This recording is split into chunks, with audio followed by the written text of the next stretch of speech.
Hey. So I'm looking at a few people here when I get this camera kind of pointed the right way. And the two of them strapped on top of the camera are my two boys. There, my young guy's 4th birthday party. The old guy's holding the cake. And man, oh man, what a smile. So, I'm going to try and keep all my videos as if I'm talking to my kids. And some of them they're not going to understand now. Or maybe they already know it, actually. But we just put words to it, and they know it naturally. And I'm going to try to do the whole new no edit thing. See if that works. And just go raw takes. So this is going to be, and it's going to be like made to people that I got to get messages to, or I'm supposed to do something to, or they've asked me to look at something or think about something. And it's going to be my way of like thinking about what they've asked me to do and getting it out there. Kind of my thoughts on whatever it is running through their mind. And so, this one is specifically to like one person. But, boys, I think you can listen to this too. You're going to be put in situations sometimes where it seems like there's no good thing. Well, I guess the last words I said to this person was, I think it's a Tony Robbins quote. This could be so old that I don't even know who said it first. But where attention flows, energy goes. Okay, so where attention flows, energy goes. And this brings like just so much about, in everything that I kind of think about, is what you're focusing on, what you're talking about, what you're exposing yourself to, and how that impacts not only yourself but the whole world. And a real good example of this is racism. See, throughout COVID here, my young little guy, I'm looking at him right now, I can say his name, the old ale man, Spider-Man. He didn't go to school because of COVID very much, right? So he was at home, and I was taking care of the kids, kind of, but also working or trying to work, do this online thing and study and learn.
Because like attracts like, opposites repel or whatever. But if you look at the yin, think of the yin yang. Everything I look at is a yin yang, black and white. Positive, negative. If it's the opposite of you, it could be perfectly balanced to be your counterpart on another plane, or the exact opposite of you on another plane. Like, you guys are back to back, just like holding the whole building up. You know, it could be the biggest enemies in the world. Back to back, lifting a car to save whatever, a mutual coach or something like that. Or it could be like you're right along the line and you're like perfectly carved match. It's almost like you're a piece of wood cut in half in a zigzag, and you're the two matching pieces. One was painted black, the other one was painted white. So it's like everything's like that, right? So racism. How did that get into my 4-year-old's head?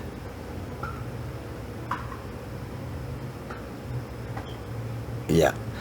And how much have you heard about it? Like when something the media picks up on or whatever happened, you hear it everywhere. It's in the streets. It's like you can't not hear it. So you may as well be scared of it. Doesn't sound good. Whatever it is. You know what I mean? So where attention flows, energy goes. Now it sounds like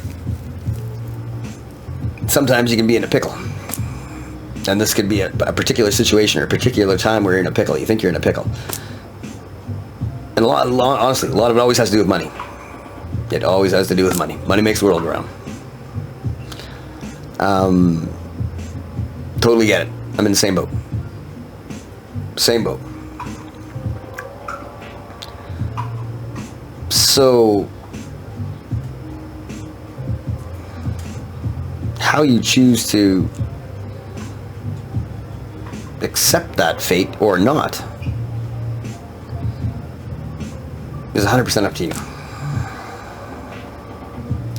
Because the fate that you're seeing in the future isn't here yet.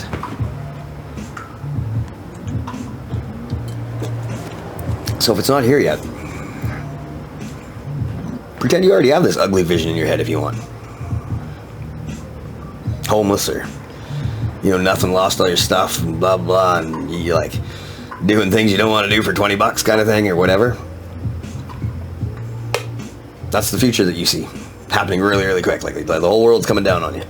Crashing in. Nowhere to go. All alone. And then you're right here, right now. Now write a storyline. Like write in a notebook or something like that, or talk it out like I'm talking right now. Over the course of 2 hours, write a movie of how you get there. Step by step. Figure out how many words are in a movie, write the whole movie. Can't be that many. Like I can talk like this for 3, 4, 5, 6, 7, 8 hours. I can talk like this all the time, just to myself. And just like sharing a message with people, sharing a message with my boys that I think, hey guys, this could help you sometime. Maybe not now. Maybe you don't get it now, but it's something I've learned. And I don't know if I've learned it and it's perfect, but it's a perspective I have. And any perspective you hear is a good perspective to hear.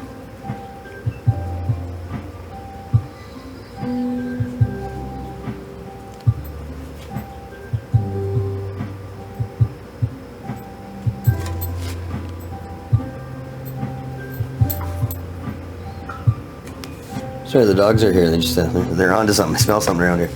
Both of them just came beelining back here. It's on the other side of the boat. But you got that movie down of this that ends in this tragedy. The one you're scared of.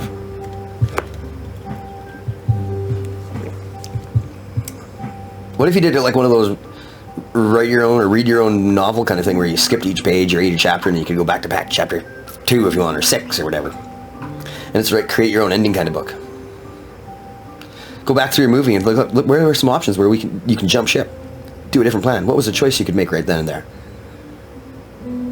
What's an opportunity that you didn't see? Or what's an effort, an attempt?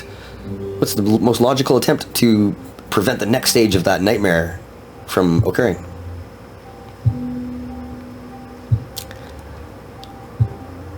And don't let that ending happen. Don't even write a storyline where that ending comes true. Write down your storyline where you skip to page 7 now, because you've told the story good enough in page 7, up to page 7 of your notes for your movie.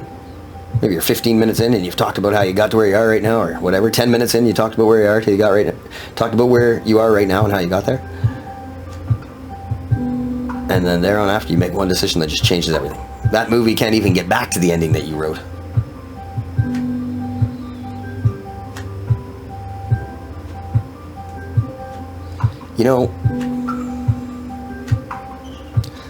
I think there's a lot of opportunity because I'm in a similar situation. I wonder, hey, what if this Airbnb business is as good as they say in this place that I live?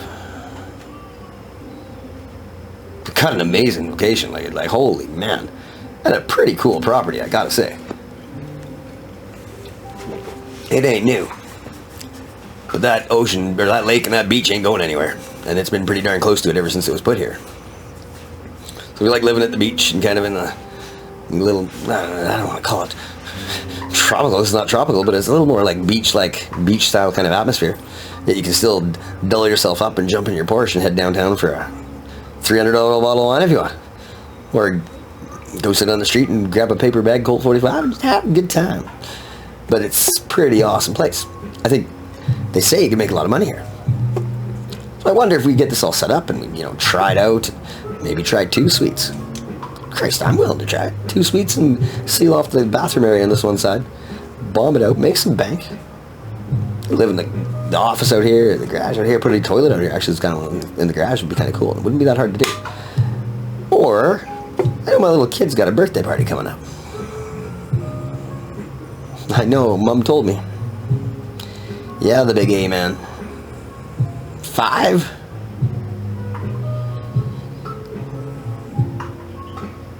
Maybe go there.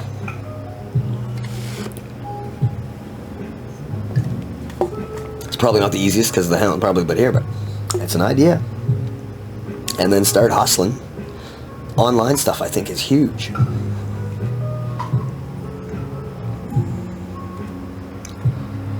Or out the driveway, or like something. I think there's lots of opportunity.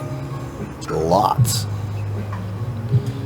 But now it's about day action because things are getting closer to this decision that you have an opportunity to avoid. The 15 minutes have already been said. We're into the movie. And now it's about the action that happens minute by minute or day by day.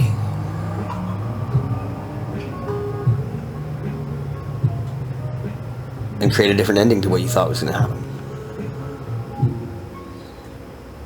No matter how many ugly situations you're up against, if you do that technique, that write down a 2-hour movie,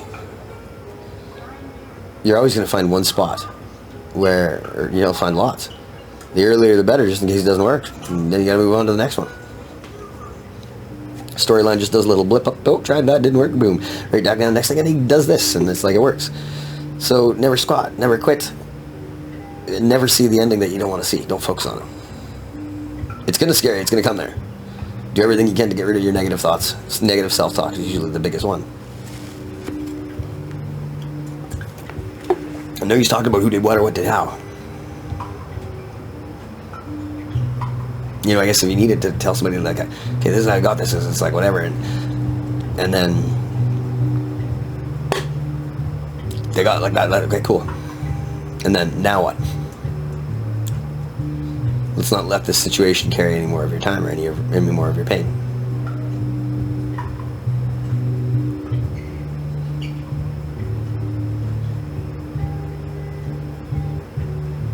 Because when I was listening to you talk, if I was listening to the end,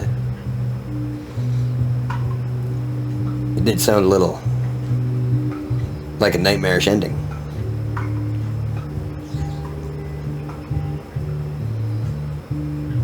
That's not the ending I want. But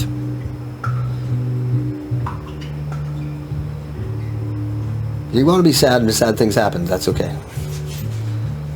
Cool little guy once said, you can be sad half of a day, half of a time of a day. Half of a day is what he said. You can be sad half of a day. What do you mean by that? Well, half of the day you're sleeping.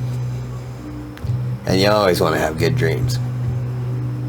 And that is really important. And there's one of the courses that I've taken that's changed my life. That was probably the start of it, actually. That's exactly what it taught me to do. Have happy dreams. Or at least start to work on your subconscious. Because the subconscious mind, that difference between us and animals or the rest of the people of the mind, the subconscious mind cannot create its own ideas. But it sure as hell makes sure they come true. So, have happy dreams. And then, so you only got half a day left. If you're sad all day, that's going to be a little long, but depending on the severity of it, but maybe, 7 days. But I'm not going to put a number beside it. If somebody passes away. Oh, excuse me. Half a day might be good. Feel it hard, get rid of it. That's what I do for meditation. And speaking of meditation, that's what's coming up next. had a few people talk to me about how they want to, something about my meditation. They want to kind of learn. I'd like me to kind of guide them how to get there, and I'm not quite comfortable enough to do it in front of people yet. So I'm going to kind of walk through my thought process. It's going to probably be a 2-step video. One of them is going to be slow, and it's going to be me talking. I'm not going to necessarily be meditating, but I'm going to be talking about what my thought process is, as if I were, and I kind of will be meditating, but I'll still be spending most of my focus, most of my attention on instructing my thoughts, because I don't usually talk out loud, basically. And that is going to be a challenge for me. It'll be the first time I've done it. And the next one, I hope, after that, will be good enough to be some kind of instructable of sorts. It'll be like a good one, because I'll listen to that first one and find, okay, where can I get rid of the words? How can I make that smoother? How can I get this done? And I like, the hardest one I do, and it's one of the best ones I've ever had. It's another life changer, actually. It is the one that changed my life. And it's pineal gland activation. That's a 38-minute one that I do. And I've added to it now. I've got one up to like 60-some minutes I've added, on the back of it and on the front of it, some more of my meditation, some more of my breath work kind of thing. And then I have that one in the middle, and then a different ending. But yeah, aiming for 30 minutes, 20-minute meditations. If you give me 25 minutes a day, you have a different day.